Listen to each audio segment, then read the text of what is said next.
Guys, welcome to our YouTube channel, and today we are going to learn how to log in ClickUp. So let's get started. So if you want to log into your ClickUp application, what you have to do is first you have to download and install ClickUp.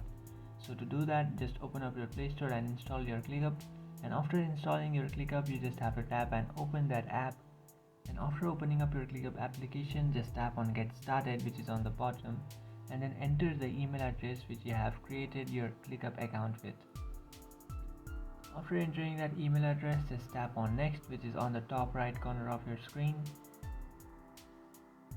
After doing that, now you have to verify your email. So to do that, you have to enter a number or a code that you received in your email address. So just open up your email application.